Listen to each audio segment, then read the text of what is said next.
Line है बड़ी सुंदर भावा का मास्टर।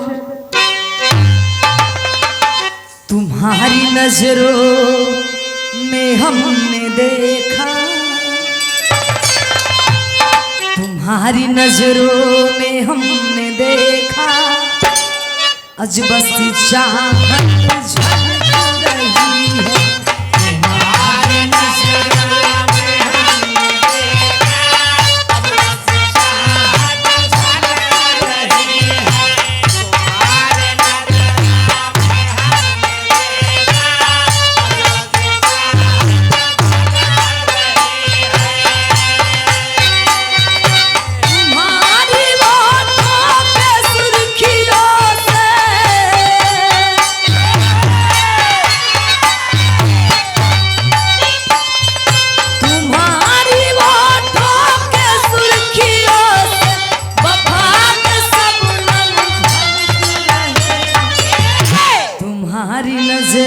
में हमने देखा, अजब सी चाहत झलक रही है।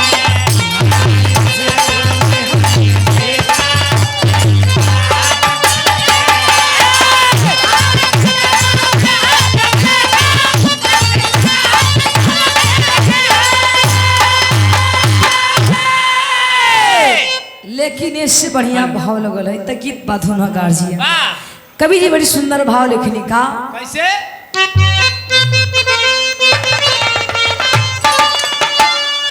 खुदा तेरी है गजब खुदाई, खुदा तेरी है गजब खुदाई, कोई है हंसता कोई है रोता।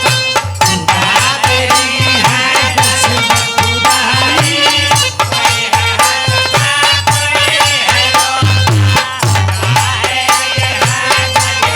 खुदा है गजब खुदाई, कोई है हंसता कोई है रोता। किसी का टूटा मक्खन है खाता,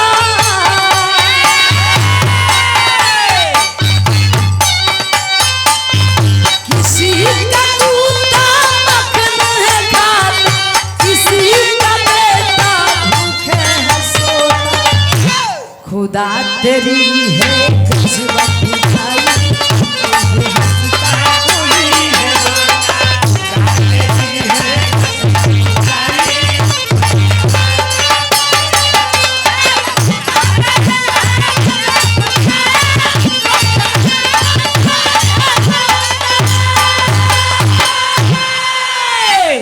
कहानी कब के बा कैसन बाबूजी बिरहा का स्टार्ट एजे से हो गेले भैया।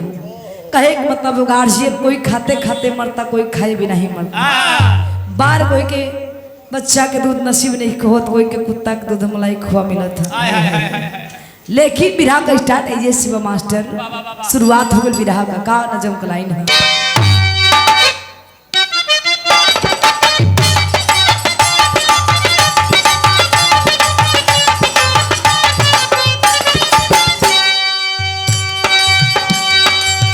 बुरा कर्म किया रो बुरा ही परिणाम होगा। पढ़े लिखे सज्जन विद्वान लोग बैठे हैं, गौर करिएगा। का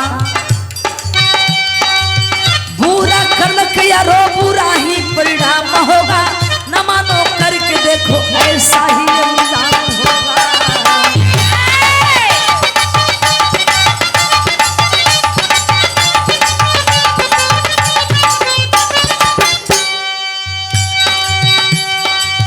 बिहार शिवनगर गांव की कहानी है,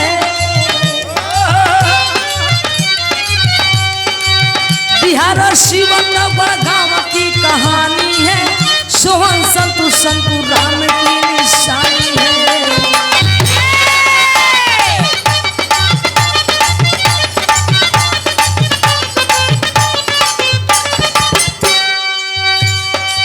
छोटा परिवार गुजर करते छोट कमैया में, छोटा परिवार गुजर करते छोट कमैया में, छोटी सी जिंदगी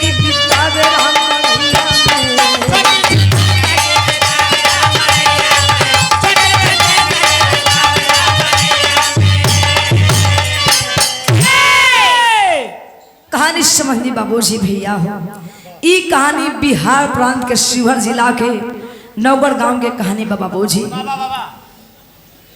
सोहन और श्रद्धा एगो भाई और एगो बहन बाबू हो और पिता का नाम संतूराम और संतूराम का पत्नी। एक दिन संतूराम का पत्नी बड़ा जिद के लिए कि देखी राशन पताई खत्म हो गई बा, बाजार से रुआ सब्जी राशन पताई ला देती। बारे संतूराम अपनी पत्नी की बात मान के बाबू हो देखे बाजार गए हो बहन का बिरहा मगित कराई ना मास्टर का।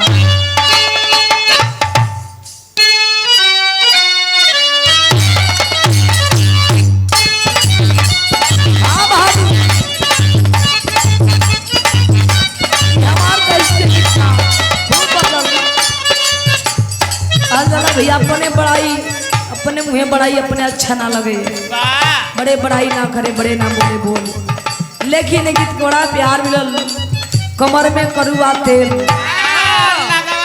भौजी बड़ा हिट गयल भौजी कंपनी पर जब गाना रिलीज भयल बड़ा अच्छा लगल, बड़ा प्यार मिलल।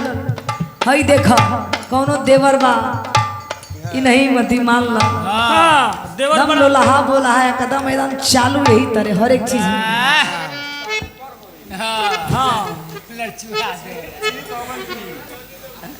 गीत बा भैया भैया, लेकिन देखो देवर कहता है एक लाइन मास्टर का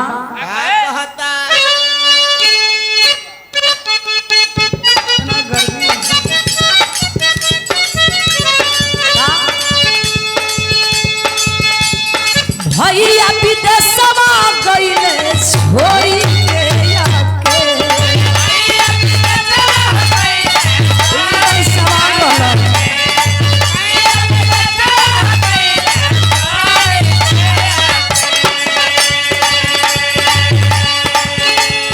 भैया विदेशवा गइले छोड़ी के आके आवर मन लगा दिए भौजी कमर में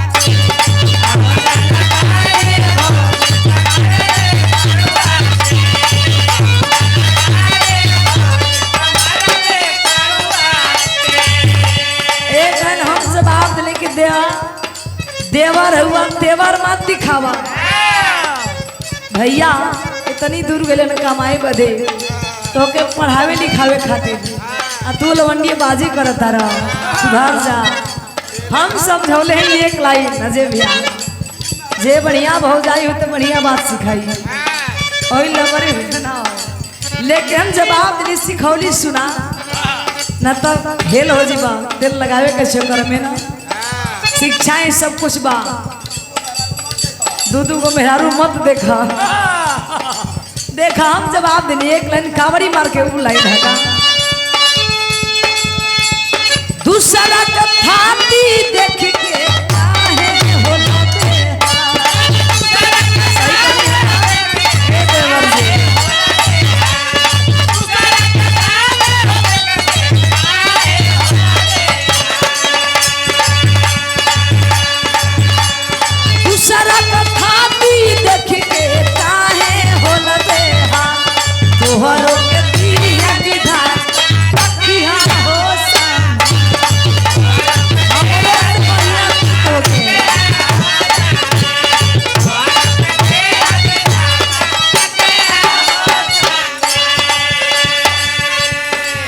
गीत बड़ा बढ़िया लगल देखा तक खेसारी लाल भैया भी बोलन बड़ा उनको बजल का बोलन मास्टर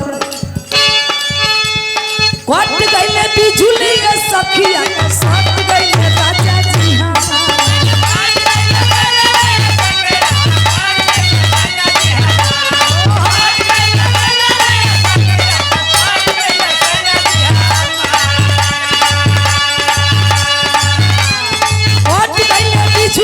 सट गइले राजा जी हमार हरिया पलक करो बट गइले राजा जी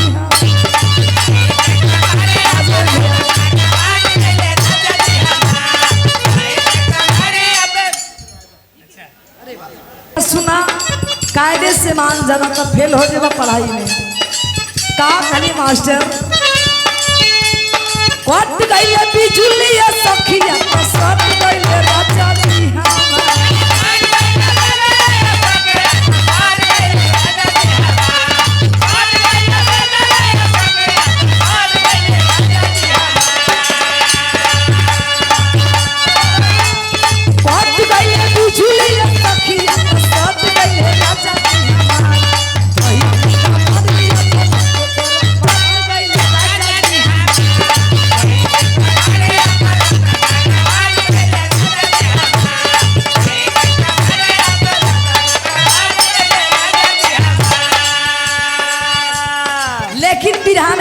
होती है। देखे बाबूजी बारह संतू राम बाजार कर गए भैया भैल का मास्टर खुशियां में दिनवा काटे संतूले परिवार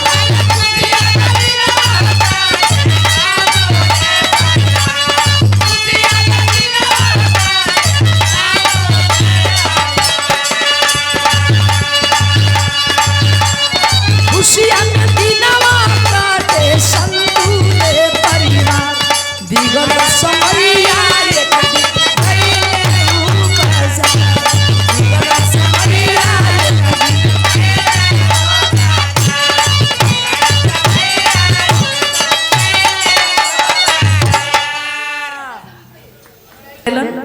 घर गोर लेके चलन तबेल का मास्टर कोई के बाजार घर चली भइले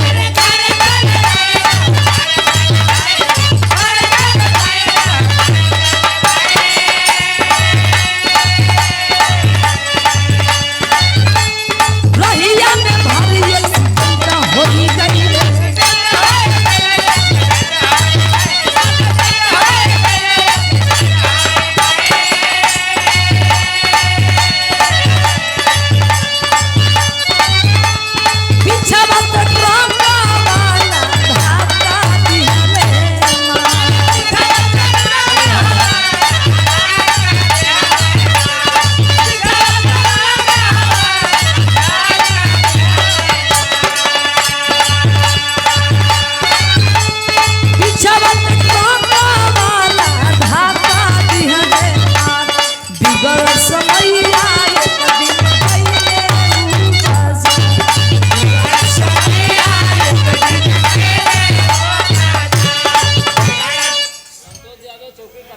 भैया अरे बिरहा गवाओ तो लोग हटावा जा पहले तो हटावा जा मध्ये फालतू बिरहा होता सुंदर पुरस्कार आप बड़े भैया संतोष यादव जी चौकी दरखास्त सम्मान के 100 रुपया दे करके भैया का नमस्ते प्रणाम है। तमाम पंचों को बहुत नमस्ते प्रणाम है। आराम कर लबिए थक जीवे बीमार हो जीवे लेकिन हुआ के बाबूजी कहानी पर गौर के गार्जियन बारह संतुराम बाजार करके बाबू सारा सामग्री लेकर के सब्जी चलो घर की ओर जब घर जात हुआ ने भैया लेकिन बारह देकर समय होने कोई के छोड़ने बना बाबू हो संतुराम घर की ओर चलत हो लेकिन एन मौके पर बाबू हो संतुराम का एक्सीडेंट हो गए भैया।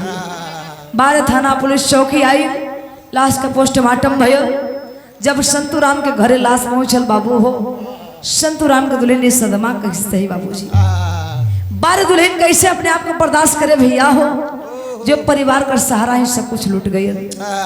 बारह संतुराम का लाश के लेके बाबू रो तरी भैया बिल खतरी कैसे मास्टर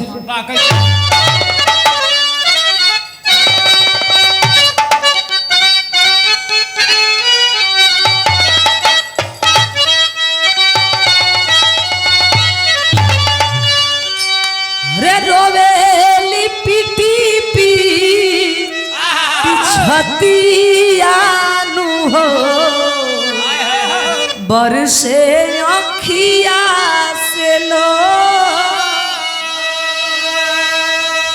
कवन विधान भइले गलतियानु हो कैला हियारा कठोर रोवेले सोहना सरिता नजर बीला खाई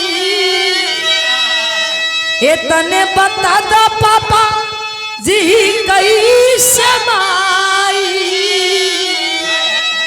रे बच्चवन के सुनी के पुकरियानु हो बरसे अखिया से लो अहे बाबू हुआ क्या बारह संतुराम का दुल्हन ये पंचो देखे अपने आप के कैसे संभाले। सबसे बड़ी दुखी बात कहो कि भैया कि जितना सुहन और सरता नन्हा बालक रहे अपने पिताजी के लाश में बाबूजी रोत लिखत हुए गांव भर के लोग देखे छोटा छोटा बच्चन के भैया कलेजा फूटा था। अहे बारे भगवान, ये परिवार का तो दुनिया उजड़ गई। लेकिन बाबूजी लोग संतवना देते हुए संतुराम का दुल्हन के कि चुप हो जा, तोरा रोलस तोर पति जिंदा तना हो जी है, सब ठीक हो जाई। अहे बाबूजी बार संतुराम का दुल्हन समय बीते लागल बाबू, क्रियाक्रम बीतले भैया कुछ दिन बीतल। बारे मजबूरी बारे गरीबी कल चले गार्जियन की मजबूरी का ना करा दे। संतुराम का दुल्हन मजबूर होकर के दुल्हन लगली चौका बर्तन का काम करत है। अब बेटा बेटी का पालन पोषण करे लगली। समय बीतत बा, कुछ दिन बीतल। धीरे धीरे जब सुहन सरता बड़ भइलन भाई बहन, अब सुहन के दोस्त लोग ताना मरलन कि शर्म नहीं खेला कर, तुहार मम्मी दूसरा घर चौका बर्तन करे, तोरा घरे भोजन चलेला, खेले आए बा। बार सुहन बेटवा के भैया पतिया का छोट लागल है कि अब हमरा कमाए जाए के चाहिए, लोग हमके ताना कसत है। बाबूजी गौर करेगा, सोहन के बात का छोट लगल बा आ घर से निकल कमाई बदे। कहाँ गल नहीं भैया, बम्बई में बाबूजी कल जला बाबूजी ये भैया बम्बे पैसा वालों के शहर है। बार मजबूर सोहन करे तो करेगा। भैल का मास्टर बिरहा बड़ी सुंदर गीत का लाइन लगल है का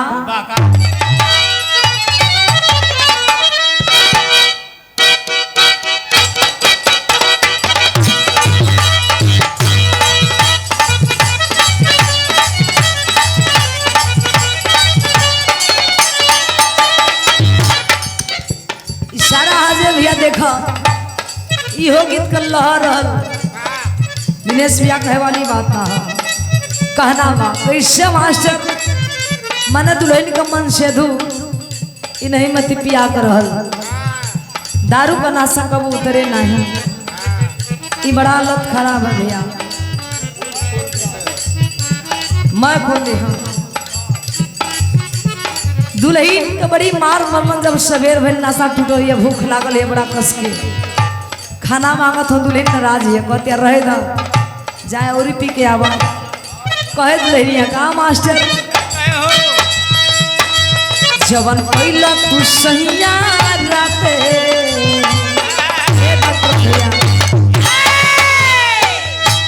मने मन करी आवत हिया, ई मुझौसा से मन भी आ गई।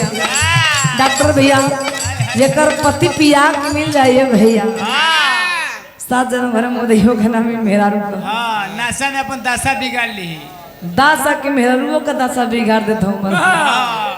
यही से होकर छोड़ के भाग गई है। ना ना ये बढ़िया आदमी हो। दुल्हन कह दिया का जवन कोइला तू सैया राते और बहिने दुखा ई मुंह भला गाय खाती हो। अच्छा राम जवाज गुरु जी का शिष्य किरण यादव। अच्छा बल्टारा 2 कुंटल दूध बेचे लन भैया का खूब दुकानदारी बढ़िया से चले भाई का बिजनेस में 4 चांद लगे। सुंदर पुरस्कार 50 रुपया इमो भिलियावे खातिर। संदीप यादव जी आप बड़े भैया बल्टारा मालिक महोदय जी मल्लाई टोला से भाई संदीप भैया सम्मान करें 100 रुपया इनूरा में खरीदे खातिर आई मुँह मिले खातिर। डॉक्टर साहब राहुल बाकी है कहे मेहरारू का जवन कोइला तू सैया राते और बहिने दुखा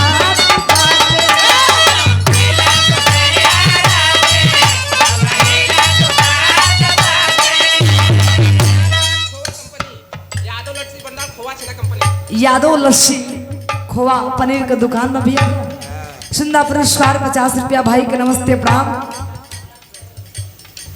और ये सादा पुरस्कार बड़ा ऐतिहासिक धरती विराट का धरोहर धरती है। मेरे पास शब्द ने मैं कैसे बड़गी करूं।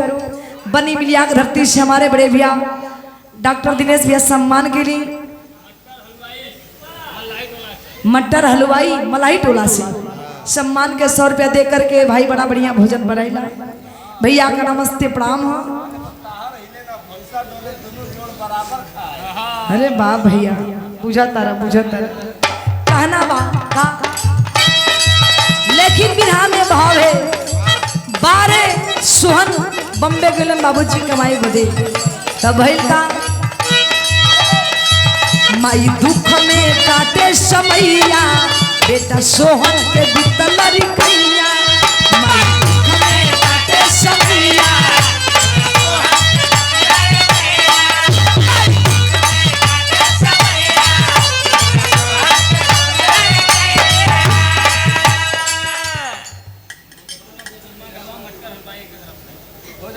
हो जाए भैया अब कहानी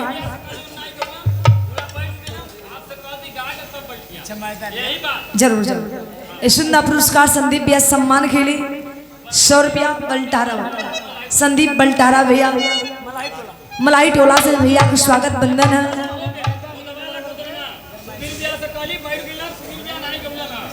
गादियां घबरा वैसे बात ना समय की भी सब देखी पड़ जाती है। बजा दे कल मास्टर अब कहानी से फिर भी छड़ जाए ना भोरे में जितनी भोरारी में जितनी चटनी हो जाए अब कहानी फिर मुड़ लगे नहीं बिरहा लोग तो आप लोग डिसीजन कर लें गा दे बजा दो मास्टर कहानी कसौटी हो जाए लेकिन याद रखिएगा आओ मास्टर बजा दो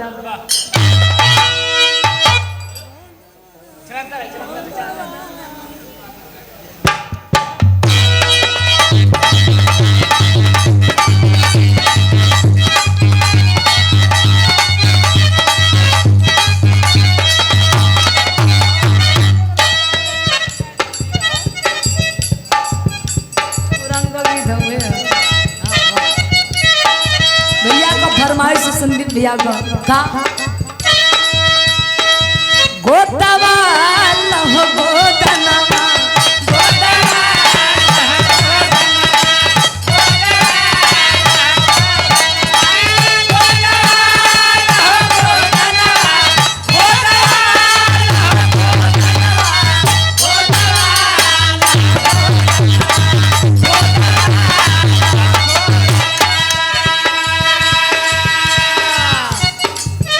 देखे जितना भी कहा जाए कम है हमारे बड़े भैया सरदारों का सरदार है आप संदीप यादव जी यशुंदा पुरस्कार सादर 500 पुरस्कार देकर सम्मान किए भैया के चरणों में कोट कोट नमन है माल गाय निकर गोदना गोदवाई लेस भाई अरे वाह भैया देखा ढोलक मास्टर के सबके हमारे संदीप भैया मलाई टोला से बल्टारा मालिक महोदय सम्मान के सादर 500 पुरस्कार और ढोलक हारमोनियम मास्टर भी सम्मान किए नमस्ते प्रणाम कहना एक लफ्ज बजाकर गोदवा लहो गोदना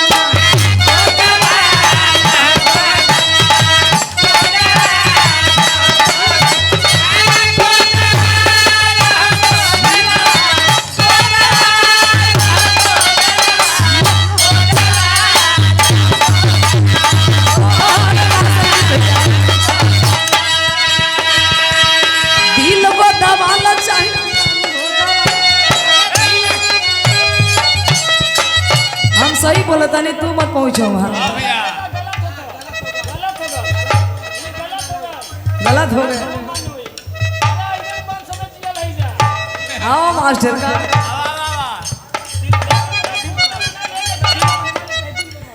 वाला भैया का संदीप भैया देखा तो हर मलकिनी का गोद भैया का दिल गोदा वाला चाहिए दिल गोदा वाला अस्टाल गोदा वाला टैटू बनवानी है तो हर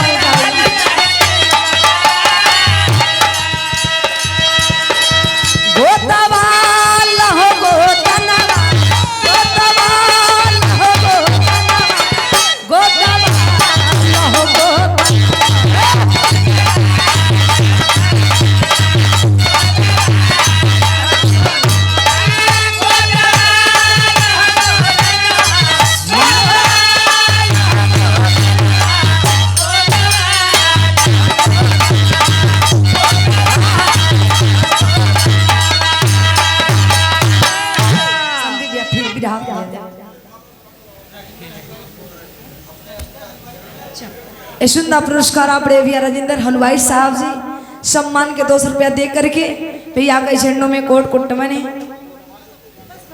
और 5 मिनट कहानी बच चले अजय भैया घबराए कहानी कसौटी हो जाए गार्जियन देखे हुआ क्या बाल सुहन जब मुंबई पहुंचल बाबूजी तभल का मास्टर लेला भावा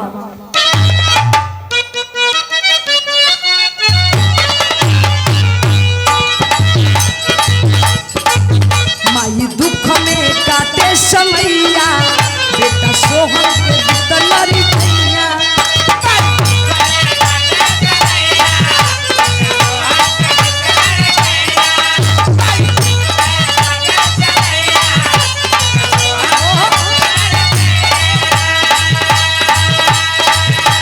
भइले से याना सोहन बेटवा बम्बे कइले पैया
यशुंदा पुरस्कार आपने भी अमान भाव श्री रामाश्री कुशवाहा जी कुशवाहा मंडी से सम्मान के यशुंदा पुरस्कार 50 रुपया।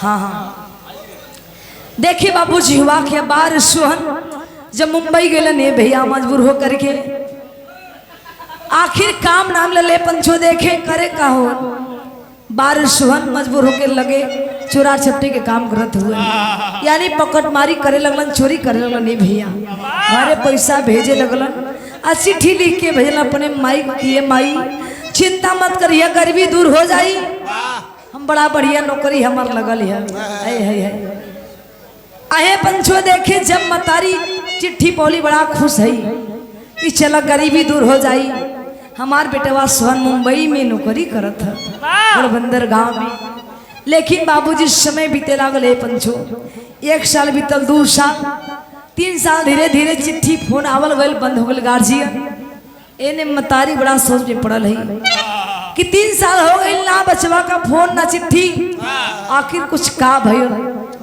मतारी बेटी बाबूजी गांव घर में भैया कर्जा ले लेकर के थक गल बाड़ी और सब लोग ताना कसत हुए जहाँ जाए मतारी बेटी कुछ मांगे कि भैया आज भर के राशन दे देता हमार बेटवा सोहन पैसा दे दे एक एक पाई हम चुकता कर दे हम लेकिन बार एक इंसान को इंसान को देख के नफरत हो जाती है भैया लोग धिकारत हुए ताना कसत हुए कैसे कैसे मास्टर भाव बिरहा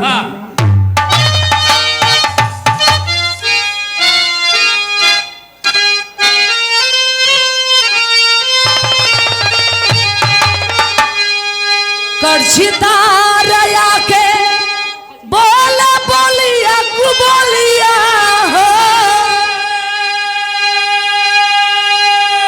कि दुआरे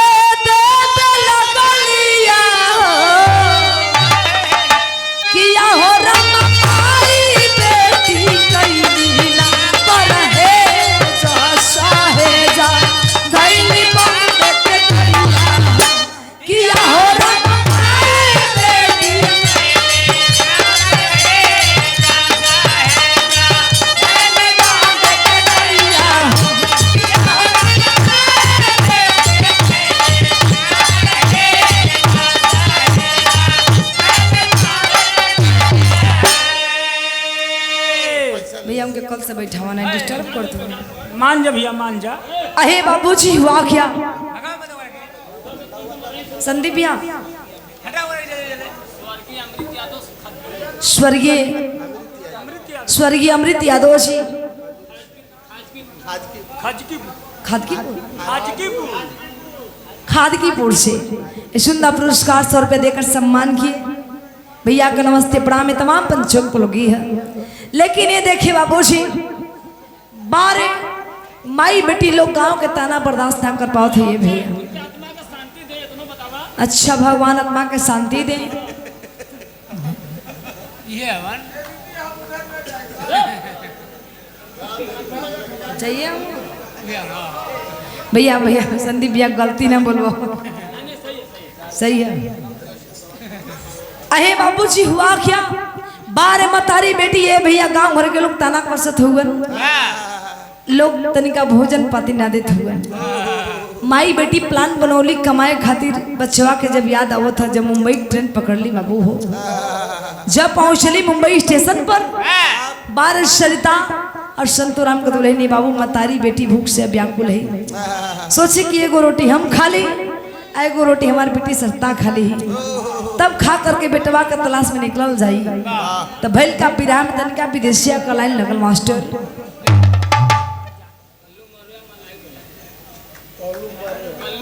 सुंदर पुरस्कार आप रे भैया कल्लू कुशवाहा जी मलाई टोला से सम्मान कैली 100 रुपया दे करके। भैया के नमस्ते प्रणाम है तमाम पंचों को लगी है। लेकिन कहना है बहादुर का मास्टर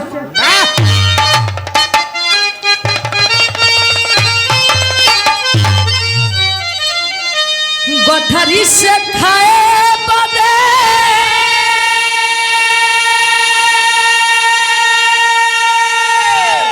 माई कुछली कलाली हो छोरा बाबू चकी छीनी लिहले गठरिया छतिया पिटता माई कैली चोरी के पिछवा हो भागी गईले चोरा ट्रेन में कटली मातारिया। अहे बाबूजी वाह क्या बारे मतारी बिटिया ये बाबू जेवी सोचे कि एगो रोटी हम खाली भैया एगो रोटी अपने बिटिया खिला दी। लेकिन बाबूजी भैल का 12 गो छोर लालची नगर से गार्जियन गठरिया पटीट गड़ोले है।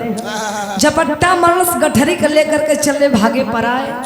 बुढ़िया माई गली छोड़ छोड़ ए भैया छोड़ छोड़ के पीछा करे में बाबूजी बुढ़िया माई ए बाबू पाँव फिसल गए ट्रेन के पटरी में छप दे कट गए बाबूजी। अचोरवा गठरिया लेकर फरार हो गए भैया। बारिश सरिता रोत में बिलखत देखी माई माई आई हो माई गाँव छोड़ के लीजा भैया से मुलाकात ना भैया। बाबूजी भी बचपन में साया छूट गए। आहे पंचो देखे और सियानी लड़की सरिता रोत में बिलखत में कहे का मास्टर भाव बदल गए विधान।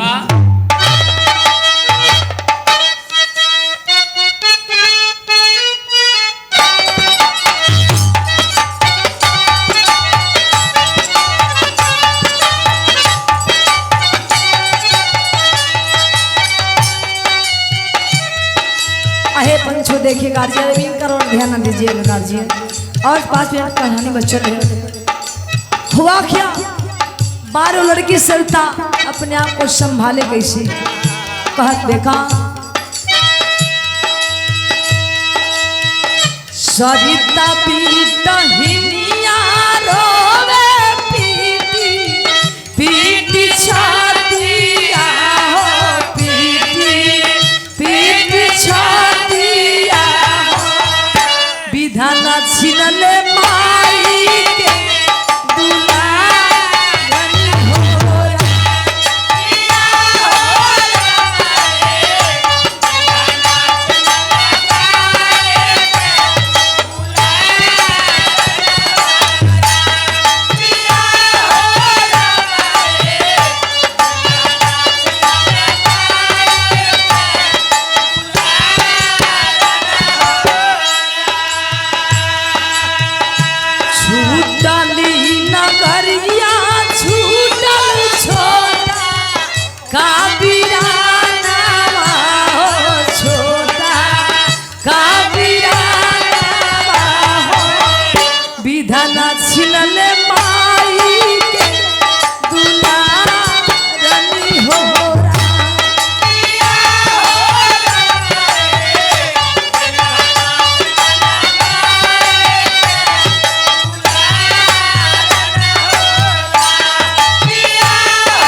अहे बाबूजी हुआ क्या 12 शर्ता लड़की बाबू जरूरत में बिलखत में स्टेशन पर मतारी कट गई थाना पुलिस आई आहे पंच बुढ़िया माई क्लास पोस्टमार्टम करे बदले के चल गई। लेकिन 12 शर्ता से आने लड़की जाए तो जाए कहाँ बाबू हो स्टेशन पर हो तो लिखत पे कहाँ जाए जिन्हें देखा तनी उन्हें अंधेरा ही अंधेरा दिखाई देता हर जगह खाई बा। अहे बाबूजी भैया 2 नौजवान जेकर नाम पन्ना हीरा बतावल गई बाबूजी लगे पूछे कि बहनी तुम्हार घर कहाँ बा कहाँ का रहे वाला बाड़ू तुम्हार भाई के का नाम बा। 12 शर्ता सारी कहानी बतौली कि भैया हमार भैया का नाम सुहन बा हमार भैया ही घोड़बंदर गांव में नौकरी करेलन। ए भैया काश कोई हमारा भैया ले भेंट करा दी आप लोग के साथ जिंदगी भर ना भुलाइए भैया। आए है देखिए बाबूजी 12 पन्ना हीरा गार्जियन गौर करिएगा कलन की ओ तो तू पन्ना ओई सुहन की बात करो नोगड़ो वाला सुहन अरे समझा बहनी तुम्हारे भैया ले भेंट हो गई आँख कांसू पूछे चिंता मत कर सोहन हमनी के दोस्त हवन मित्र हुवन संग ही रोज हमनी के भोजन पानी होला चला 12 पन्ना हीरे बाबूजी आगे आगे लेके चल रहा नहीं भैया पीछे पीछे वो लड़की सरता चल रही मन में बिलाप करती बाबूजी कि हमारे भैया ले कब भेंट हो जाई।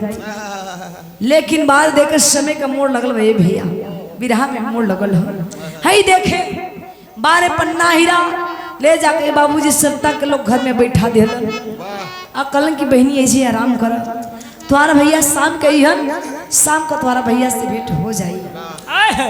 12 सरिता इतनी बतिया जब सुननी बाबू दिल में तसल्ली हो गई कि हमारे भैया आइए हमके ले जाइए।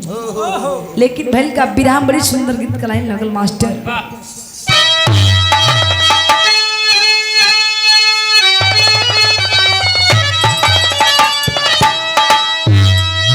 इशारा है गार्जियन भैया हो सब करा घर में बेटी बहन बाड़ी बाबूजी सब कर बेटी बहन बाबुआ दिले हो गए। लेकिन जब विदाई का समय होला ये भी जब सिंदूर दान होला बेटी का सिंदूर पड़ेला मांग में 12 हर बेटी सवाल कर ली पूछे ली रुख का बे भैया कौना बात कौन बढ़ दे ध्यान रहे बिरहा पर हो का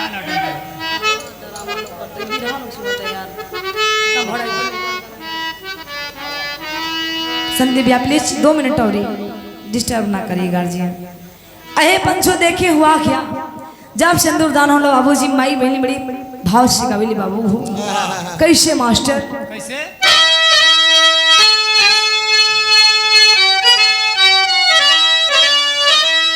भैया भैया पुकारिला भैया ना बोले पापा पापा पुकारिला पापा ना बोले हो पापा के बाला चोरी सिंदूर बड़ा डाले बारे बाबूजी भैया ये चुटकी भर सिंदूर की कीमत का होला बाबूजी बेटी पराया हो जाली है भैया। लेकिन त गीत बाई से बढ़िया भाव लगल है गार्जियन गौर करिएगा भैया भैया प्लीज छोड़ दे भैया कौन हटाओ मने जा तो भैया जा रह दी भैया और 2 मिनट समझिए।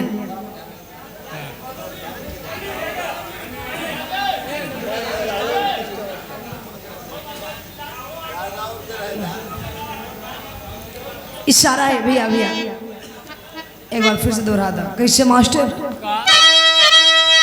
भैया भैया पुकारिला भैया ना बोले हो पापा पापा पुकारिला बारी बेटी ए भैया आवाज दिल से आवाज आवेला किया और रात भर में सुबह हम चेन्नई की तरफ फरार हो जाइए बेटी पराया हो जाइए बाबूजी चिटकू पर सिंदूर पड़ेला बाबू कहे लेकी का पापा पापा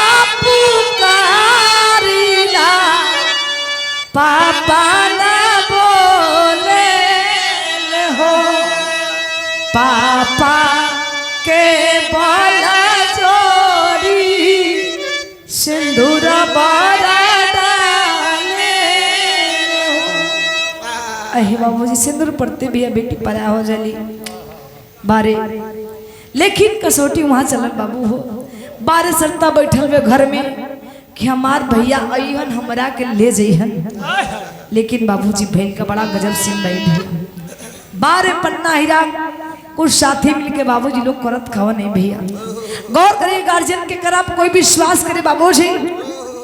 आजकल ये भैया कलयुग में भट चुका गई गार्जियन। बारे पन्ना हीरा लोग कैलन का मास्टर बारे नियत बदल गई बाबू हो। कब के कर मन में का चला था कोई जानत ना भैया। लोग बहन बना कर ले गईलन, लेकिन बारे मन बदलल।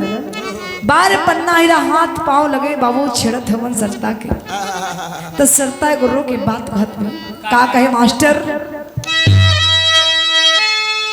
बिलाखी बिलाखी सरता रोवेली करली बिनतिया हो। ए भैया यही देखो हमार जी का सहारा बे भैया, हमके छोड़ दा लोग भैया। बारिश सर तक कहत बे अपना इज्जत के भीख मांगत बे बाबू। कहे का मास्टर, बिलाखी बिलाखी सरता रोवेली करली बिनतिया हो। नारी के अनमोल फतिया के लूट जन इज्जतिया हो। बारे पन्ना हीरा अहे बाबूजी कोई हथवा खींचे कोई दुपट्टा खींचते भैया, लेकिन भैल का अब सरता सोच के लेके लागत हमारा आवर्जन बच ना पाई। कहे भैया हमें छोड़ दा लोग भैया, लेकिन बारे पन्ना हीरा जरा भी लोग रहम ना कर बाबू। केलन का मास्टर, रे वसना के बसिस्ताया तनावा त सुने नाही बतिया हो। लुटी लिहले जो गवाल फतिया कि रोवे अबुला जतिया हो। अहे पंचू अंत तक बाबू सरता रोती रह गई, गिड़गिड़ाती रह गई, लेकिन बारे पन्ना हीरा का मुख भेड़िया और सरता लड़के का इज्जत को लूट ही लेते हैं बाबू। अब सरता सोचे के करा सारे जिया, अब हमारा पास बचल ही का बा।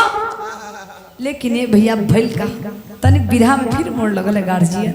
अल्लाह के भाव लगल मास्टर का,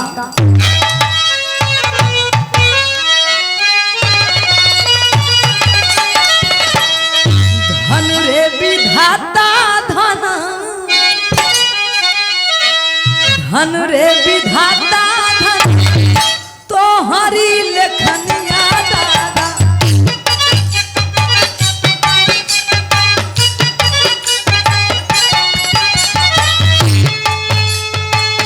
गजबा विधाता तू तो लिखल लीला,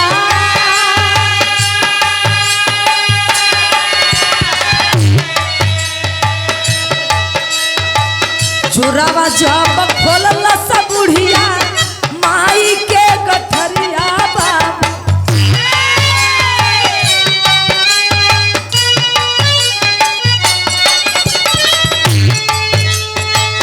ओ हिक चिट्ठिए कमीनल होया,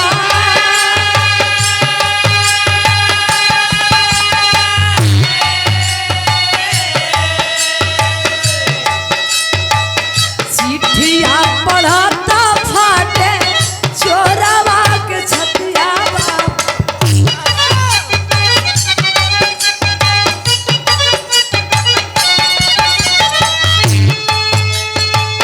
झार झार आँखिया से आंसू बहेगा,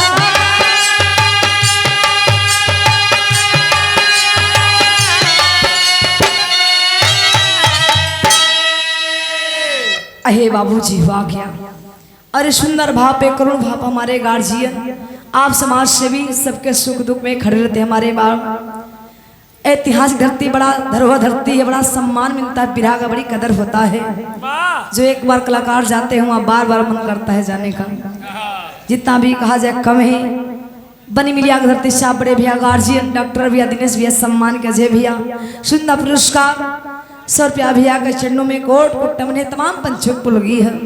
लेकिन हुआ क्या, बारे बाबू देखे एने तो सरता का आबरूज लुटा के ले भैया। बिरहा में मोड़ लगल तनी चोरवा का हाल सुने गार्जियन। चोरवा जो गठरिया लेके भागल बाबूजी जा करके घना घोर जंगल में खुला था। गठरी में रहल का सुखल रोटी है भैया, एक थन गहना रहल चिट्ठी है। चिट्ठिया पढ़ते चोरवा अपने आप को रोकना बोलस भग कर गौर करेगा गार्जियन। वो चोरवा कौन था? वो चोरवा कोई और नहीं भैया, वही विधवा मतारी बुढ़िया माई के बिटवा भागा सोहन चोरवा रहल। ऐ है चिट्ठिया पढ़ते पहचान गल सोहन सोच गल कि हो ना हो वो बुढ़िया हमर माई रही है, हमसे तरी बड़ी चूक हो गई। अहे पंचो सोचे कि बहनिया वो सरता रही है। बार सोहन रोत गावत ए भैया 10 पश्चात हो गन। भागे रोत गावत स्टेशन से पता लगल कि पन्ना हीरा नाम का लड़का ले गल लड़किया के भाई से मिलावे बदे। जब इतनी बात सुन तो सोच गल सोहन चोरवा के हो ना हो। पन्ना हीरा कहा जला गार्जियन चोर चोर मौसेरा भाई बोला संदीप भैया। अब पतिया सुने पन्ना हीरा के अड्डा पर पहुंचल सोहन चोरवा अपने अड्डा पर गई तक का देखलस। बड़ा गजब सीन है। बिरहा का आखिरी भाव खड़ी के अंदाज लगल मास्टर का।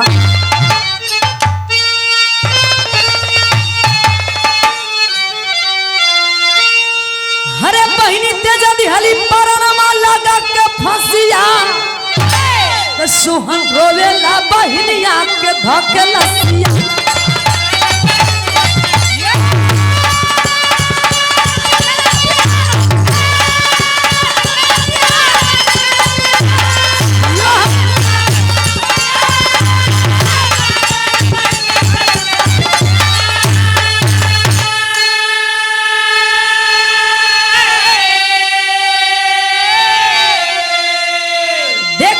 बहन का सोहन नहीं किया बर्दाश्त हो, ठनक गया उस लालू का माथा, खो गया होश हवास हो।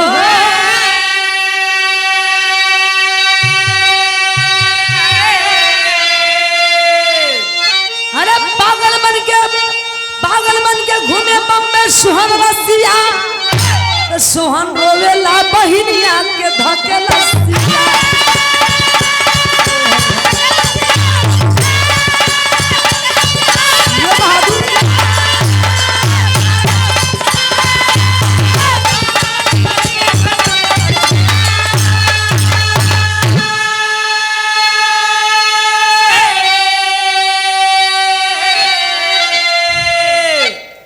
पंच हुआ के बिरहा में आखिर सीन चलत बा भैया। देखिए बारिश सोहन चोरवा गई तो का देखलस कि बहनिया ये बाबू तो पट्टा से पंखे में फांसी लगा करके प्राण त्याग दिल पे भैया हो। कपड़ा फटल बदन पर ऐ है बारिश सोहन चोरवा ये पंचो सोची भैया गौर करिए गार्जियन कौन ऐसा भाई का करे जा रही गार्जियन की बहन को ऐसा सीन देखे करे जा बारिश सोहन चोरवा तुरंत बहनिया का खोल के उतार कर रखे कुर्तवा फाड़ के बहनिया का तनवा पर ढक दिलन बाबू हो और ढक के चेहरा एक टक निहारत हो।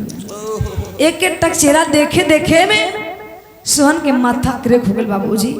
सोहन पागल हो गए। आज भी ये भैया सोहन पागल जिंदा हो गए। बम्बे के गलियों में दर्द दर्द के ठुकरे खाते हैं बाबूजी। आप लोग भैया पूछ सकते नहीं बिरहा हम जननी कैसे। हमार और सुधीर भैया के सब कलाकारों का भी गंगा चैनल पर टीवी पर प्रोग्राम देखते भैया बिरहा मुकाबला। ए भैया सब कलाकार गरजे लेकर हमने एक दिन बाहर गल जा घूमे बदे वो चाय दुकान में भैया भेंट हो गई। वही पागल सोहन देखे कभी रोए कबो हंसे। ये पंचो चाय दुकान में व्यक्ति कहे बसियाई से ना कह यो पगला का जिंदगी रह एक दिन। बाबूजी चाय दुकान में व्यक्ति चचा जी सारी कहानी बतौलन और सबकी आंखें नम हो गई और कवि जी का मजबूर करे भैया एक कहानी कांड के रूप में लिखे के पड़ गई।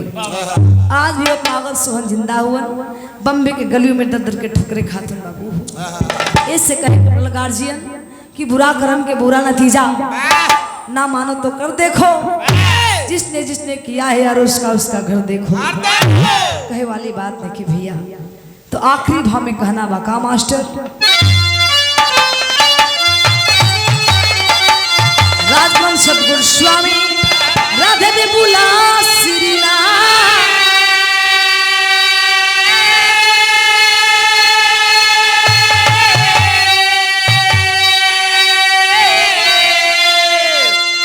कथन करे कवि दंता गुरु जी हमारा से परशु साथु हो।